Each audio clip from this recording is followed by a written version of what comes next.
Neste vídeo apresentarei para vocês um Jōyō Kanji notório pela sua utilização quase nula no japonês da atualidade.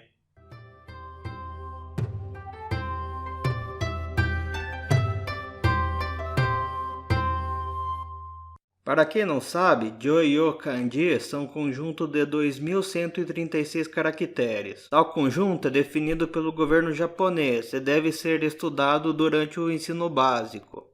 Agora na tela está o kanji, que é o tema do vídeo. Este kanji possui chin como sua única leitura, e é o único caractere da única palavra que utiliza-o como componente. Esta palavra é um pronome de primeira pessoa, tal como boku, ore, watashi e tantos outros. Historicamente, era um pronome de uso exclusivo do imperador, mas acabou caindo em desuso após a Segunda Guerra Mundial, sendo substituído por watakushi nos discursos oficiais. Agora veremos exemplos de uso. Na tela, uma cópia do Rescrito Imperial sobre Educação, assinado em 1890 pelo imperador Meiji. A propósito, o texto está escrito na vertical e começa no lado esquerdo da página. Veja que o pronome chin aparece 3 vezes. Agora, analisaremos o começo da primeira frase do discurso feito pelo imperador Showa, no dia 15 de agosto de 1945, declarando a rendição do Japão na Segunda Guerra Mundial. Conforme foi gravado, numa qualidade de som bem baixa, é verdade, ele disse: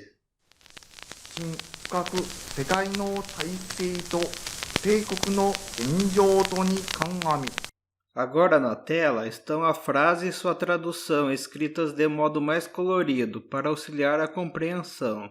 A frase começa com o pronome chin, que significa eu, e logo em seguida está escrito fukaku, que é a forma adverbial de fukai, um adjetivo do tipo i que significa fundo, profundo. É o antônimo de asai, que significa raso, superficial, mas está na forma adverbial fukaku, ou seja, modificando um verbo. Em vermelho é o substantivo sekai, que significa mundo, o substantivo taise, que significa o jeito que as coisas estão indo, situação ou tendência geral, e a partícula no entre eles. Neste caso é uma partícula possessiva, que indica que a segunda coisa pertence à primeira, assim fazendo com que o trecho em vermelho signifique algo como os rumos do mundo. Complementando, existe uma palavra em japonês usada muito mais frequentemente que taise, que é pronunciada como oze, que apesar de possuir a mesma forma em kanji, possui um significado diferente. Trecho em verde, mesma lógica do vermelho. Teikoku significa império. No é a partícula possessiva. Genjo significa algo como condição ou estado presente. Ou seja, o trecho significa situação atual do império. O trecho vermelho e o verde, cada um é seguido por uma partícula to, que neste caso desempenha a função do e do português, no sentido de listar 2 ou mais substantivos, ou expressões que possam ser tratadas como substantivos. A partícula to, após o último item da lista, ao menos na linguagem atual, é quase sempre omitida. Agora retornamos à cor roxa. Vemos a partícula ni e o verbo kangamiru, na forma radical maço. Ao contrário de como a frase foi dita, o mais comum é colocar o advérbio logo antes do verbo modificado.